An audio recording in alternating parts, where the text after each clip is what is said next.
Okay.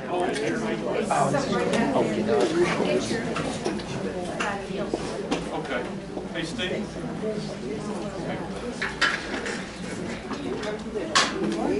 If I might call you to attention, please, now, please make sure that you have a seat. I have a couple of people getting drinks of water, and that's perfectly fine. This is a pretty informal gathering tonight, but I am very, very happy to see several people of several parties, and that's what it's all about. We will be talking with the Democratic Congressional Congress people. They have the privileged seats up front, so you get to see them a lot and often throughout the evening. This is informal. There will be no questions from the audience. But if your candidates for the 2nd Congressional District are very good, you will have lots of questions that you probably want to ask them, and you ask them that on a one-on-one when we meet and greet. Gentlemen, you know you haven't done a very good job if nobody wants to ask you any questions.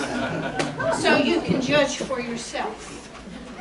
It's wonderful to see a nice turnout, particularly on such short notice. I do want to please recognize Lee Kuntz, because he put this together very, very quickly, and he did it because you gentlemen were already, some of you already in the area, and we tried to not make you have to make 2 trips over here in the same weekend. But we do need to get to know you, because truthfully, we didn't know you, but we will know you shortly. Did you get him water? Is he okay? Okay.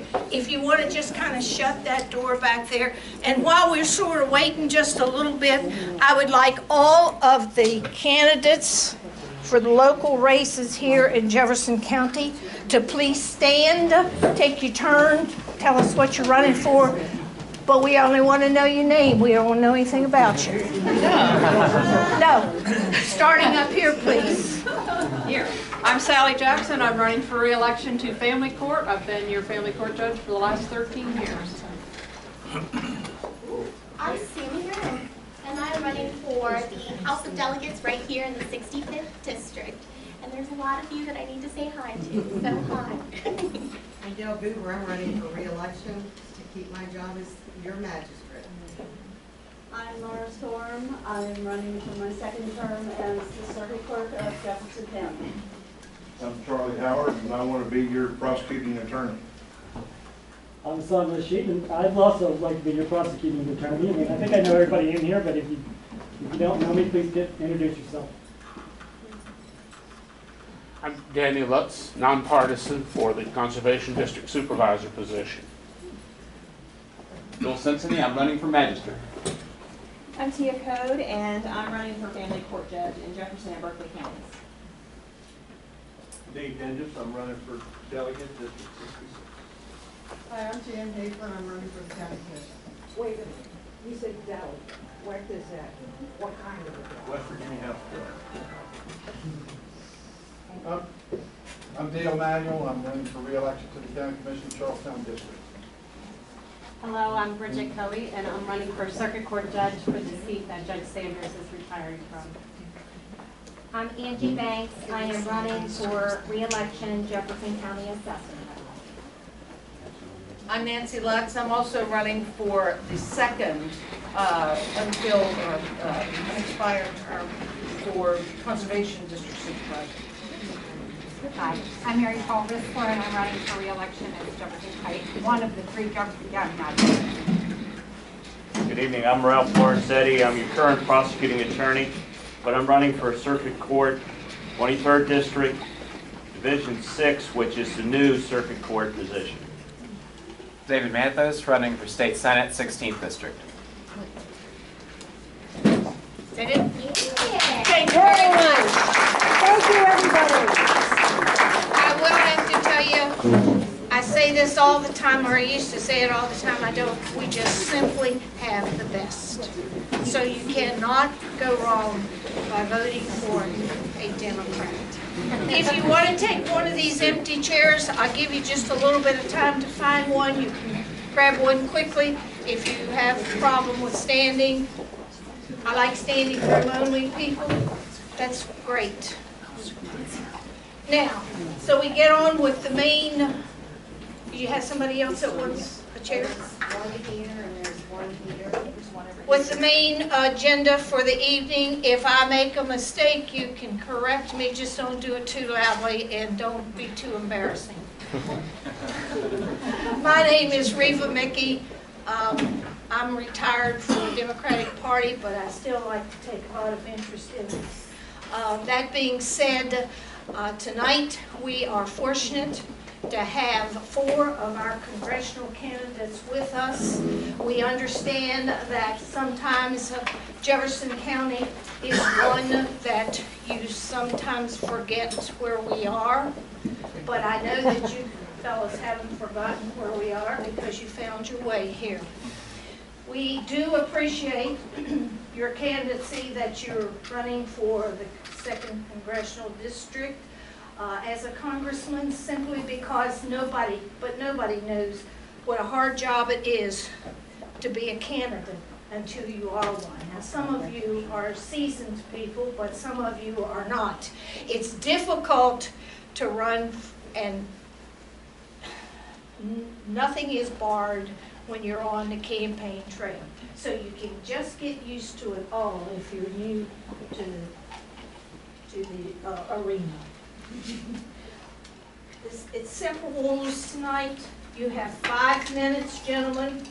When I call on you, you have 5 minutes, and I would like for you to include, I've been known to do things a little differently. I'd like for you to include this in your answers in your 5 minutes. I would like for you to give us the best thing about the 2nd Congressional District. I would like for you to give us what are the problems that you have encountered as you've campaigned thus far. And number 3, I would like for you to include what are your solutions to these problems. In other words, things that you can do to show your integrity and to create unity within the Congress of the United States. 5 minutes. We really don't need to know a whole lot about you because we can look that up on Facebook or we can Google it. Some of them can, I can't. But we can do something. Now, I want you to know that we're very transparent in how we're going to select who goes first. I want you to select a number between 1 and 10. Mr. Payton, you're first. Well, I picked 5 when I drew my. You picked 5. Good when enough. I drew my That's slot right. on the ballot. So. Okay, Mr. Hunt. 1. Mr. Payne. 7. Mr. Simpson. 9. Would the magistrate please stand up and tell us what the number is? She told me to remember number 3. Number 3. So the first person to speak is going to be Mr. Hunt. The next one is going to be Mr. Payton. The next one is going to be Mr. Payne. And the last one will be Mr. Simpson. And if you forget anything that you want to add, I have a couple more nice little things that I would like to add to this, but I know you can't do it in 5 minutes. Gentlemen, we're ready, and where's Lee Kuntz? Lee Kuntz, you're my timer. Oh, no. Yes, sir. Ready, begin, please, Mr. Hunt. And thank you again. Thank you, Ms. Smith. Thanks for inviting me here. This is not my first time that I've been to Jefferson County, of course. I grew up in Charleston, West Virginia, and I went to school in Charleston. I was educated in Charleston, went to college in Charleston. I have a master's degree from Marshall University, but I have a law degree from the University of the District of Columbia. So I've been 3 years in Washington, D.C.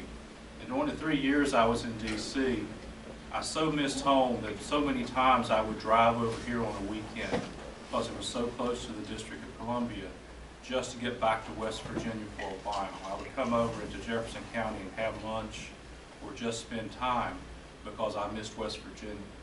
That was 22 years ago. I've been a practicing attorney for 22 years. But that's not what makes me eligible to be your congressman. What makes me eligible to be your congressman is not being an attorney, but being a person who has practiced law for 22 years, being a person who is a father, a husband. I have 2 children, one 11, one that's 15. I vote in West Virginia. I've lived my whole life in West Virginia. I've served 7 terms in the state legislature. And during those 7 terms, I've been able to build coalitions and pass more than 100 bills.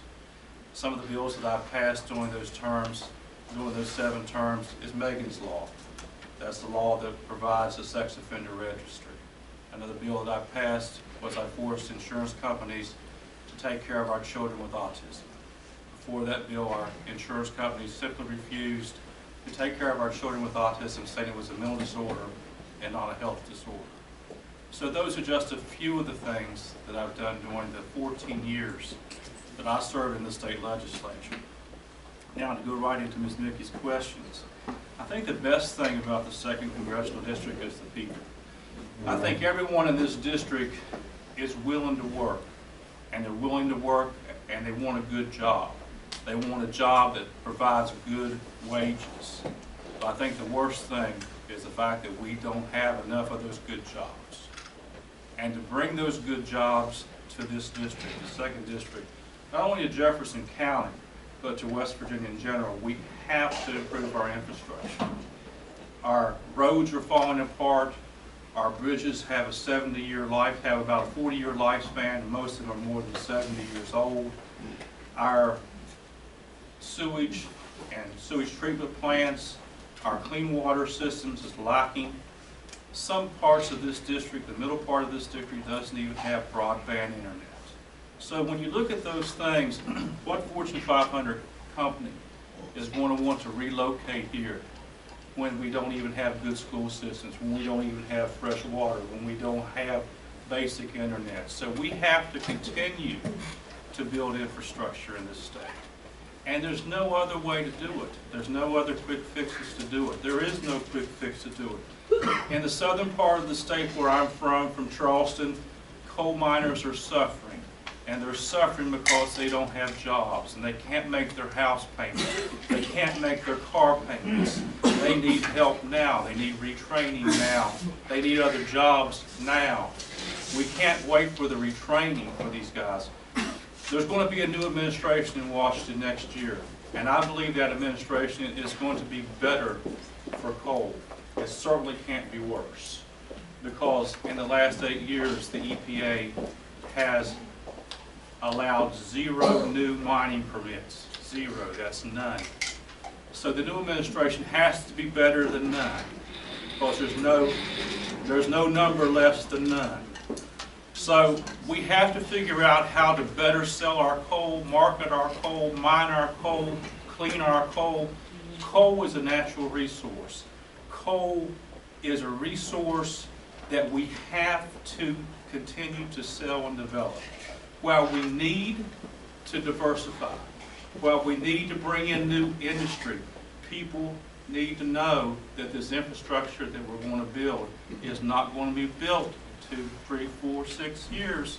It's going to take several years to get the infrastructure we need to create a better economy for West Virginia. So in the meantime, we need to do the best job we can selling our coal. Coal is a vital resource. Coal is a national security item. I mean, if we went to war, if we had a national disaster, coal was something that's easily stockpiled, is easily taken care of. We can make our steel, we can keep our lights on with coal. Natural gas is very dangerous. You stockpile it, you can blow it up. Nuclear power is dangerous. Coal is something we have to have in my part of the state in southern West Virginia to make southern West Virginia survive. It may not be as important in this part of the state, but we can revitalize coal, and we can also bring in new industry. So don't get me wrong. I'm for retraining miners. I'm for bringing in new industry. I'm also for helping those miners that need some immediate help with paying their bills. I think the legislature has that in their power. In the 14 years I served, we did that. Thank you very much. I love it. I love it. I hope everybody pays that close attention. That's great. I have some people standing outside, and there are 2 or 3 people, chairs in here. Come on in. Come on, we want all of you. It's okay, they can't stay long. They won't All right. stay very long. Okay, I understand. All right. Maybe give us a little warning. Well, I couldn't find Lee. Lee, come up here so they can see you. I couldn't find Lee, and I didn't have. So sorry, Mr. Corey. I'll hover behind you. All right, then you tell me. He wants to know, what do you want, 30 seconds warning? He wants a 30 seconds warning. All of the gentlemen do. Gentlemen, that's okay. You can have that request. That's okay. It's a woman thing, but it's okay. Mr. Payton, please, hails from Putnam County, and your number was 5, so you're next on the list, please. Thank you very much. Ladies and gentlemen, my name is Harvey Payton. I'm from Putnam County, West Virginia. I've lived in this district all my life. I've been a Democrat all my life. There's a lot about my legal and my career in public service in Putnam County that I'd like you to know, but I have a panel card here that very well sets it out, so I think we'll have some time to talk about that after we finish. I believe, and I'm sure that I have the educational and the community involvement background to do this job. I'm qualified for this job. As a lawyer, I would like to say one of the cases of which I am most proud, and which I think tells you a lot about my practice, is a case that I did pro bono for nothing. If any of you are familiar with Molly Ivins, that case was a part of her last book. And I bought some copies of it to see. It was the case of 2 young people who engaged in a very peaceful, non-obtrusive protest at President Bush's appearance at the State House on the 4th of July in 2004, who were surrounded by operatives from the Republican Party and taken into custody, and their rights were abused. I took that case, and you'll see what Mrs. Ivins thought about that in her book. I have a few copies if you'd like to look at it. Now with that, I'll stop talking about my legal career, because what I want to do is be a congressman. Because I've worked hard all my life. I've worked hard all my life. And I think the job of a West Virginia congressman is to go to Washington and work hard for the people in the district. That's what the congressmen I grew up with, Bob Wise, John Slack, Harley Staggers, Ken Heckler did.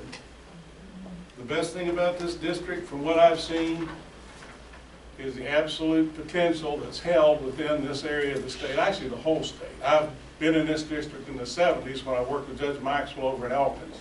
I can see how the growth that you've experienced has unleashed a lot of that potential on this area. The change has been phenomenal. We've been over here for 8 days, and it's really impressive.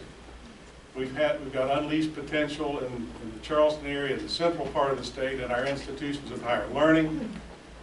But the elephant in the room is coal. I look at that differently from Mr. Hunt. The way to get the coal industry moving in this state is to get a bill passed through the United States Congress that will assure a highway construction program, an infrastructure program that will go longer than the 6 years we got stuck with this time. I'm talking about a 10-year or a 12-year highway bill, because thermal coal is finished. Anybody who's is not facing reality, if they think we're going to keep making coal after these current power wave coal-burning power plants, is mothballed. Thermal coal is not going to be the leader. The most valuable product in this state in the coal industry is metallurgical coal. It's a leading import, it's a high dollar matter, and the way to get the coal business moving is get the steel business moving.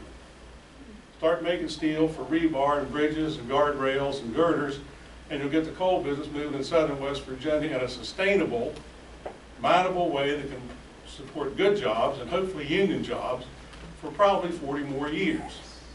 So let's don't get wrapped up in this. Let's sue the EPA business. If the Congress wanted to change the Clean Air Act, they would have done it yesterday, right? And they're not going to do it. So we've got to face reality, and we've got to move on. Right. And one of the things we've got to move on with in this part of this neck of the woods, I've got someone who works with me in my campaign, and we talk about agriculture. Well, on February the 10th, there was a conference at the National Press Club in Washington, D.C.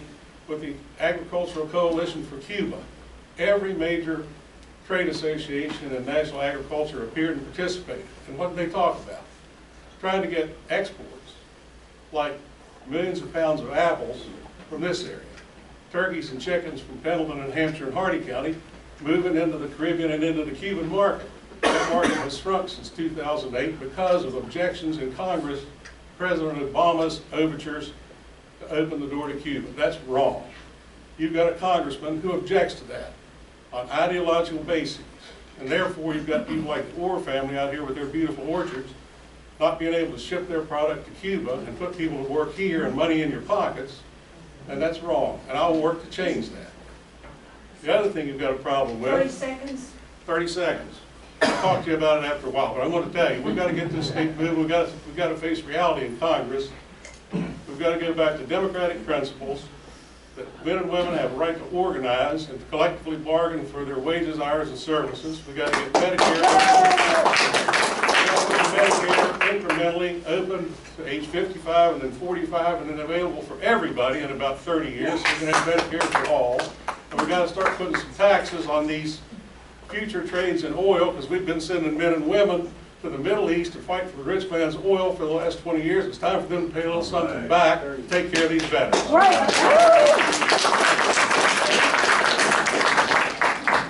Mr. Payne, Berkeley County. Thank you very much. I am originally from Mineral County. I know that may hurt, but anyway, I find it quite interesting. The gentlemen so far have been right on a lot of things, but from a macro view, I think that in the days of Harley Staggers, who was a family friend along with the guy by the name of Jennings Randolph, who appointed me to the military academy, and I was fortunate enough to do that after I was drafted as a private E1. So I know what it's like to have been a private. And then I went on to West Point, in Infantry Airborne Ranger Special Forces. West Virginia has the highest per capita service of all states, the highest per capita. And we need to provide jobs for them when they come back. My analysis says, obviously, with 47% of the work force is idle. Obviously, jobs is the #1 thing. So how do you go about those? You have to have a critical education infrastructure in which to train our people for the technologically oriented jobs of the future. One example is cyber security. The day of the 4-year college education being required for high-paying jobs is gone. You can become a very specialized and efficient and also high-paid person by going through technical schools, as they've done in Germany for decades. The other thing, I think, is that we have to, and this, I think this is the real key, identify and allocate the resources necessary to significantly reduce the broken families that now exist in West Virginia. When I was a kid growing up, it was not nearly as bad as I'm told it is now. As an Army officer, we understood that the best way to keep people out of trouble was to keep them busy. And that's what you do when you have jobs. You have people engaged, they feel good about themselves because they're contributing to society. And if they're not, we have 47% who are not doing that, and we need to change that drastically. It is not an easy thing to do. We've talked about infrastructure, and in West Virginia, we should not feel bad that, you know, we've been neglected in infrastructure. The entire country has been neglected with infrastructure.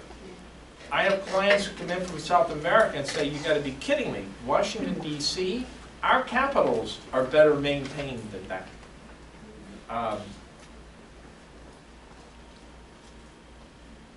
When we talked a little bit about being a lawyer, I'm a lawyer. I was 2 reports away from a guy named Jack Welch at General Electric. What I did was with teams, I traveled around the world doing billion-dollar transactions, business transactions, during that time, I got to meet and interact with a lot of high-level executives and business people in the world. And today, the world is so close. And everything that's going to go through Washington, D.C. today needs to take that larger perspective into consideration. And my experience has been in fostering, we talk about the broken Congress. The Congress is broken. I've spoken with a guy by the name of Scalise. I imagine we all know who he is. The number 3 guy in the Republican House. And he's so focused on narrow things that he's not seeing the big picture. And they don't see that. 30? 30 seconds. Okay. Well, what I'd like to say is that I have developed the experience over, I hate to tell you how many years, but yeah, that now I'm at ease with myself. I can interface with all the people in the world. I can interface with Congress people that are there now, senators, presidents of corporations. I have friends that are the presidents of corporations. And I can get the dialogue going to bring things back to West Virginia and make it the state like it was when I was a kid growing up. Thank you very much. I appreciate your time.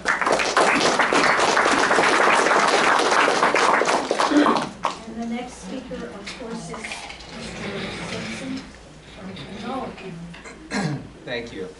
Well, I'm Corey Simpson, and I am from a little bit about me, I guess. So I've got 5 minutes. I'm going to try to do this right, and I'm going to try to get to all 3 issues that you brought up. Thank you very much. So the 3 issues, what is unique that I bring to Congress, a problem common to the district that I've found so far on the campaign trail, and the best thing about West Virginia, too. So I'll get to just the 2nd congressional district. West Virginia 2nd Congressional District. Yeah. All right. Thank you, Matt. So a little bit about me. I'm not going to get into a story. It's on the website. It's CoreySimpson.com. Corey with a Y, Simpson common spelling, Bart, Maggie, Homer. You guys can figure it out.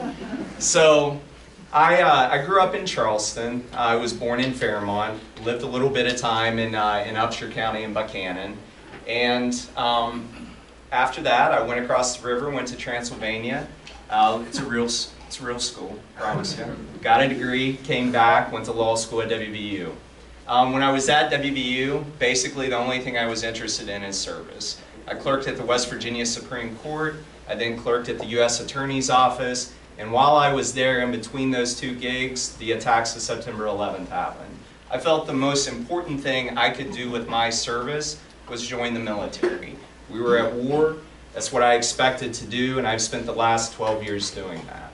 I got off of active duty on January 29th of this past year, and I filed on January 30th. I feel that, one, during those years I've learned a lot. I managed to hit way out of my weight class with a beautiful wife. I met her when I was down in Virginia, and she's a doctor. She works at Walter Reed. And my life, I feel, kind of connects this district. One, she's going to be a while at Walter Reed, and I'm living in Charleston, which is home. That's where my whole family is. That's where I'm from. That's kind of the district, right? So, looking at this district, what's the best thing about it? The best thing about it to me is, I agree, it's the people and it's home. It's something that when I spent 6 years overseas, 2 of those in combat, and one of the things is you get this idealistic view of what home is. It's something you long for. It's someplace you want to be. Well, this is it to me. I've listened to country roads and more bars and overseas than you could possibly imagine. Probably more countries than we have states. And this is home, and it's an amazing, beautiful place, and it bothers me that other people don't see it that way. And that's something that I would work to change. So the unique thing that I would bring to Congress is something that I've learned. I've worked with a lot more challenging people than, a Republican or an independent. We're all Americans, and we're geared towards hopefully the success of our nation. Collaborative leadership, involving people. I've involved people on teams in foreign places with a lot of varying interests. And that collaborative leadership to bring people together. We're a small congressional district. We have 5 electoral votes. The only way that you have influence is by, with, and through. And that's something that I know something about. And that's something that I do well. And that's something that I would continue to do well in this district if I'm your next congressman. The problem that I'm seeing common to this district, and it's been hit on, is the economy. The economy, and we don't need bailouts, we don't need carve-outs, we don't need handouts. What the district needs is an investment. And we need, West Virginians are hard workers, and we need jobs. And infrastructure is a way to bring those jobs here. It starts with construction, by investment in things. It starts by looking at our health care to make sure that we're able to attract people here with our education, with making sure that our teachers are getting competitive salaries to surrounding areas. And that's where we need to be focusing. And then I would say those are the 3 topics. I still have plenty of time. 30 seconds. 30 seconds. All right, look at that. I'll be standing around. My campaign manager, if you could raise your hand. He's got some handouts over here. If you guys have any specifics for me, I look forward to getting to know you a little bit. I've spent a lot of time up here since I've been starting. And thank you for having us here today.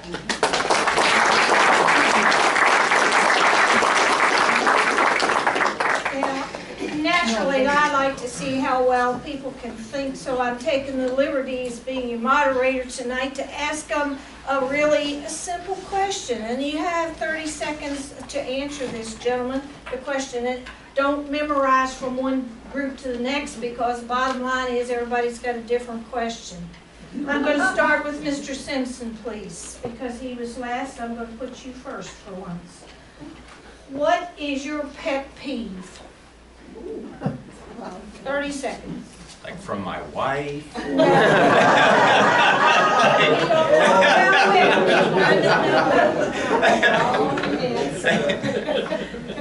Like just general pet peeve? What is your pet peeve? Okay, I will say I've spent a lot of time in a lot of small spaces with a lot of people, and I would say my pet peeve, I'm a neat freak. I tend to keep everything organized. It bothers people, but when other people are messy, it bothers me. If I have a pet peeve, that's it, which also drives my wife insane. So. Good. So see, we know a little bit about him that we didn't know before. This question is for Mr. Hunt. Who was your most admired person that served in Congress from the 2nd Congressional District? Senator Burge. In Congress. Well, see, the 2nd Congressional District hasn't been around that long. Well, that's... It's only been showing more capital. Thank you very much. I wanted you to know, and that's to not tell us favorite, that. That's not my favorite person.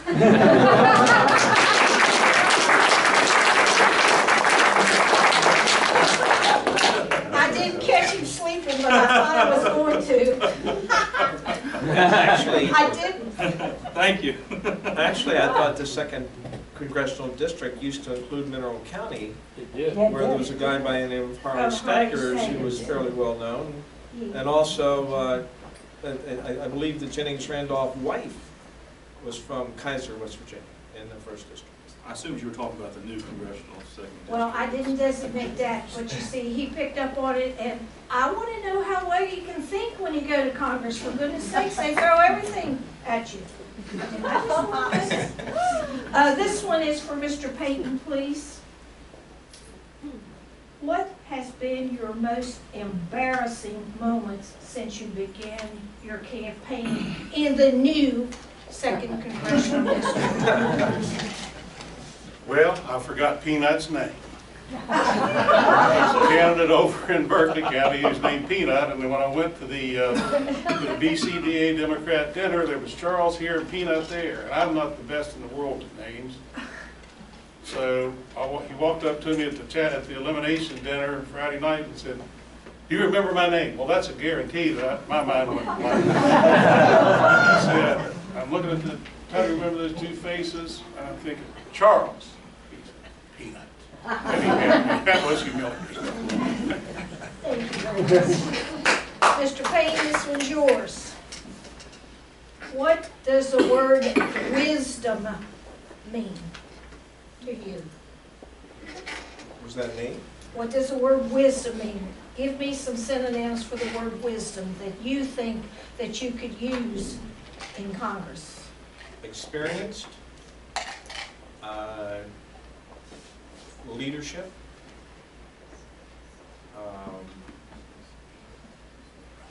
inclusiveness, calmness, coordinating, fostering collaboration, establishing strategic relationships, gaining consensus well, this is what I think. I put it down. Why? This is what I think. Highly sensitive business, legal, and technical matters. And establishing strategic relationships and facilitating reaching consensus on legislation that benefits the people of West Virginia. Time out? Yes. 5 more. Does common sense enter into the picture, gentlemen? I common sense. Any of you? Into the word wisdom? Well, certainly common sense does. All right. Ladies and gentlemen, you've done a great job, been a wonderful audience. Gentlemen, you've taken a lot of my teasing, and it's okay. I did want you to know that this is a little different.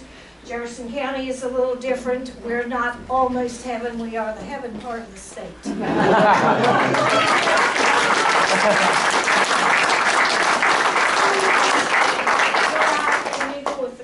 You have these wonderful burning questions that you want to ask the congressional candidates, and know that we're here and that we are supporting on our Democratic cause. Thank you again. Thank you.